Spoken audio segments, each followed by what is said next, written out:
Hi friends, எல்லாருக்கும் வணக்கம். இன்றைக்கி நம்மளோட வீடியோவில் பார்த்திங்கன்னா இனிப்பு பிடி கொழுக்கட்டை தாங்க பண்ண போகிறோம். ரொம்ப ஈஸியாக பண்ணிடலாம்.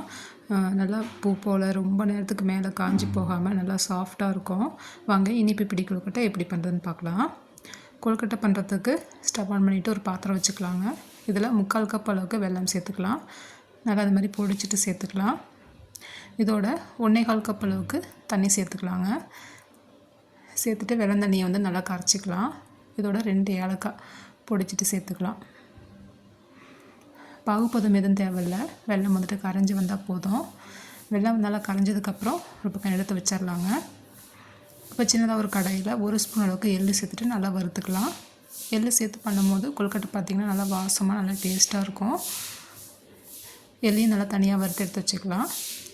இப்போ ஒரு பவுல் எடுத்துக்கலாங்க. இதில் 1/2 கப் அளவுக்கு நம்ம அரிசி மாவு சேர்த்துக்கலாம். நான் ஃபஸ்ட்டு 1 கப் அளவுக்கு நான் அரிசி மாவு சேர்த்துருக்கேன்.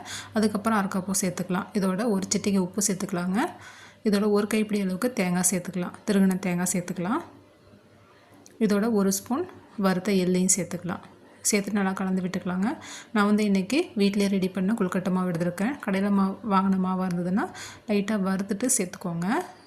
இப்போ நம்ம கரைச்சி வச்சுருக்க வெல்லம் தண்ணியை சேர்த்துக்கலாம். நல்லா சூடாகவே சேர்த்துக்கலாம். எல்லா தண்ணியுமே நம்ம சேர்த்துக்கலாங்க. சேர்த்துட்டு இந்த மாதிரி நல்லா கலந்து விட்டுக்கலாம். ஃபஸ்ட்டு நான் 1 கப் அளவுக்கு நான் மாவு சேர்த்துருக்கேன். ஃபஸ்ட்டு இந்த மாதிரி கலந்து விட்டுட்டு திரும்ப மீதி இருக்க 1/2 கப் மாவு சேர்த்துக்கலாம். பாருங்கள், திரும்பவும் ஒரு 1/2 கப் அளவுக்கு மாவு எடுத்து நான் சேர்த்துருக்கேன். சேர்த்துட்டு திரும்பவும் கலந்து விட்டுக்கலாம்.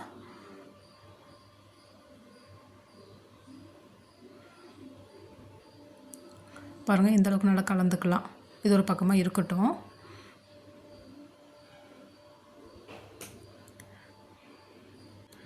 இப்போ ஸ்டவ்வில் ஒரு கடாய் வச்சுக்கலாங்க. இதில் 1 ஸ்பூன் அளவுக்கு நெய் விட்டுக்கலாம். அடுப்பை சிம்மில் வச்சுட்டு நம்ம கலந்து வச்சுருக்க அரிசி மாவு சேர்த்துக்கலாம். சேர்த்துட்டு நல்லா கைவிடாமல் மிக்ஸ் பண்ணி விட்டுக்கலாங்க. நான் கட்டி பிடிக்குங்கிறதுக்காக நான் ஃபஸ்ட்டு ஒரு பாத்திரத்தில் மிக்ஸ் பண்ணிவிட்டு அதுக்கப்புறம் நான் கடாயில் விட்டுருக்கேன். நீங்கள் அப்படியே மிக்ஸ் பண்ணுறதுனாலும் கடாயில் வெல்லம் தண்ணியை நல்லா கொதிய வச்சுட்டு அப்படியே கூட நீங்கள் மாவு சேர்த்து இது மாதிரி மிக்ஸ் பண்ணிக்கலாம். ரெண்டுமே ஒன்று தான். இந்த மாதிரி நல்லா கைவிடாமல் மாவு இந்த மாதிரி கலந்து விட்டுக்கலாம். மாவு பார்த்திங்கன்னா இதுலேயே நல்லா வெந்து வந்துடும்.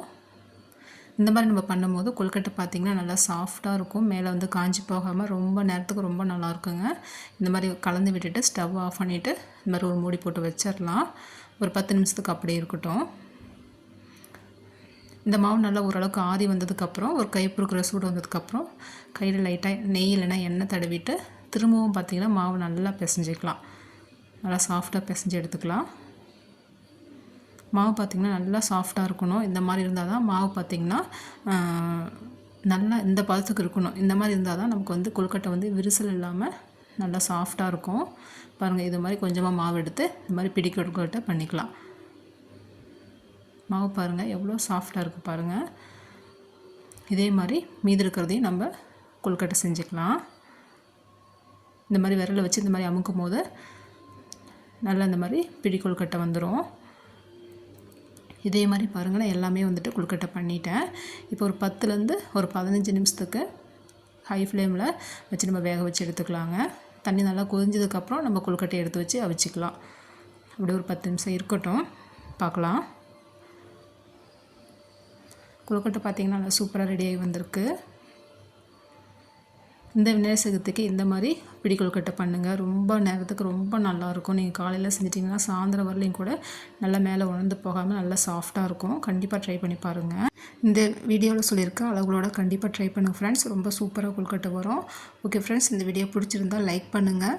இந்த கொழுக்கட்டை செஞ்சு பார்த்துட்டு எப்படி இருந்துன்னு கண்டிப்பாக கமெண்ட் பண்ணுங்கள் ஃப்ரெண்ட்ஸ். நம்மளோட வீடியோ புதுசாக பார்க்குறீங்கன்னா கண்டிப்பாக சப்ஸ்கிரைப் பண்ணுங்கள். தேங்க்யூ.